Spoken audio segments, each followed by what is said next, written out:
In this video, we'll explain every gear of Luffy in one piece, starting with Gear 1.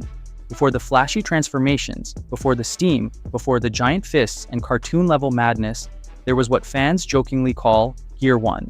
The funny part? It is not even an official transformation. It is just Luffy being Luffy in his normal rubber state.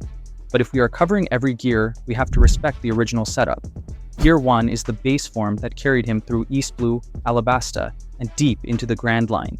No overclocked blood, no inflated bones, no hockey-coated muscle form, just creativity and willpower. In this state, Luffy uses the natural properties of his devil fruit in clever ways. Gum Gum Pistol, Bazooka, Gatling, simple names, serious damage. He adapts mid-fight using water and even his own blood to hit Crocodile. He hard counters Enel because rubber beats lightning. That is not luck, that is instinct. Watching early Luffy again is refreshing. No timers, no dramatic build-up, just a rubber pirate throwing hands. Gear 1 is the foundation. It is simple, but it works. Without mastering this base, none of the other gears would exist. It proves Luffy was dangerous long before he started upgrading himself. Gear 2. Gear 2 is the first time we realize Luffy is not just a stretchy idiot with good vibes. He develops this form after seeing how overwhelming CP9 are, especially during Water 7 and Enies Lobby. Instead of accepting defeat, he turns his body into a living engine. By pumping his blood at extreme speed, Luffy increases his oxygen flow and basically overclocks himself. His skin turns pink, steam rises off his body, and suddenly he is moving so fast, enemies can barely see him. The first time he uses it against Blueno, it feels different. The punches are sharper, the movements are precise. I remember thinking, this is not East Blue Luffy anymore.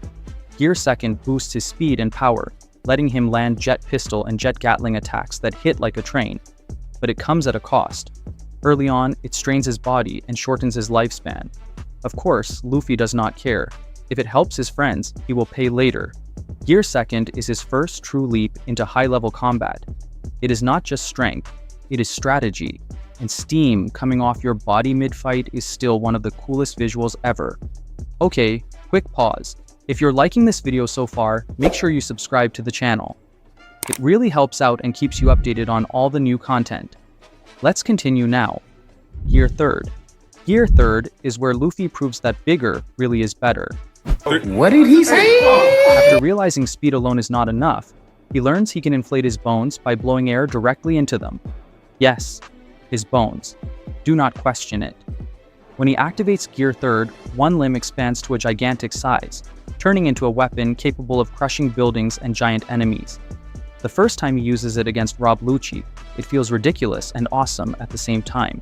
Giant arm, giant problems, attacks like Gigant Pistol hit with insane force, enough to shatter defenses. Early on, there is a drawback. After the attack ends, Luffy shrinks into a tiny chibi version of himself. It is hilarious and stressful because the enemies are still full-sized. Later, he overcomes this weakness, showing growth and better control. Gear 3 focuses on raw power over speed. It is Luffy saying, if I cannot break through normally, I will just hit harder. And somehow, that logic works. It may look goofy, but when a giant rubber fist is flying toward you, it stops being funny fast. Gear 4, Boundman. Gear 4 is when things get serious.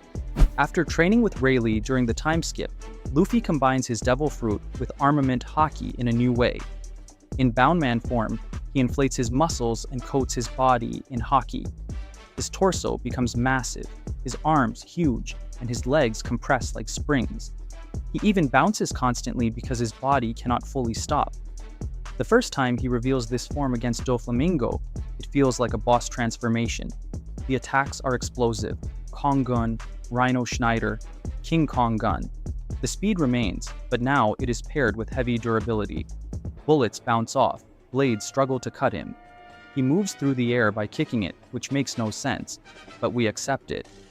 I remember thinking he turned himself into a rubber tank. However, Gear 4 drains hockey quickly. Once the time limit ends, he cannot use hockey for a while, leaving him vulnerable. It forces smart timing. Boundman represents controlled power. Loud, aggressive, overwhelming. When that giant hockey-covered fist drops, even warlords panic. Gear 4, Tankman. Tankman proves Luffy adapts on the fly. During Whole Cake Island, while fighting Cracker, Luffy eats an absurd amount of biscuits. Instead of burning it off, he uses that mass to create a defensive version of Gear 4.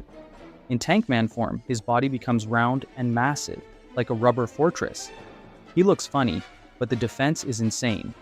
Cracker's attacks cannot pierce him. When Luffy counters with Cannonball, the force sends his opponent flying. Tankman focuses less on speed and more on absorbing damage and reflecting it back. It is not used often, but it shows how flexible Gear 4 is. Luffy changes based on the situation. The fact that overeating becomes a battle plan feels perfectly on brand. Only Luffy could turn a food coma into a power-up. Tankman may not get much spotlight, but it proves creativity is one of his greatest strengths.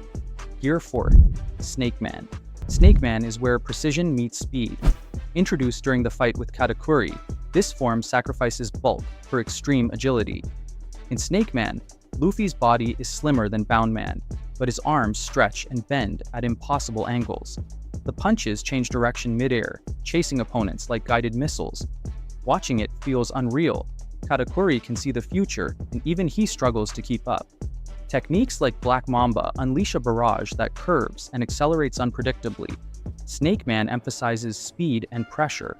Instead of one massive hit, it overwhelms with constant impact. I love this form because it feels tactical. Luffy is not swinging wildly. He reads the battle and adjusts. Like other Gear 4 forms, it still has the hockey limit, keeping tension high. In terms of combat flow, Snakeman is beautiful to watch. It is like a storm made of rubber and hockey. Once it locks onto you, there is nowhere to run. Gear 5. Gear 5 changes everything. Revealed during the climax of Wano against Kaido, this form is the awakening of Luffy's Devil Fruit. What we thought was the Gomu Gomu no Mi is actually the human fruit, model Nika. In this state, his hair and clothes turn white, his heartbeat sounds like drums, and his fighting style becomes unhinged. The world bends like rubber. He can grab lightning, stretch the ground, and turn Kaido into a jump rope. Watching it felt insane and brilliant at the same time. Gear 5 embodies freedom. There are almost no limits. His imagination becomes his weapon. The cartoon-like physics are not just comedy. They make him unpredictable and overwhelming. Even Kaido is stunned by how ridiculous and powerful this form is. Beneath the laughter, there is intensity. Gear 5 allows Luffy to fight at Emperor level and finally defeat Kaido. It is not just a power-up. It is the full realization of who he is. A warrior of liberation who fights with a smile. And somehow, turning the final battle into a cartoon is the most Luffy thing imaginable.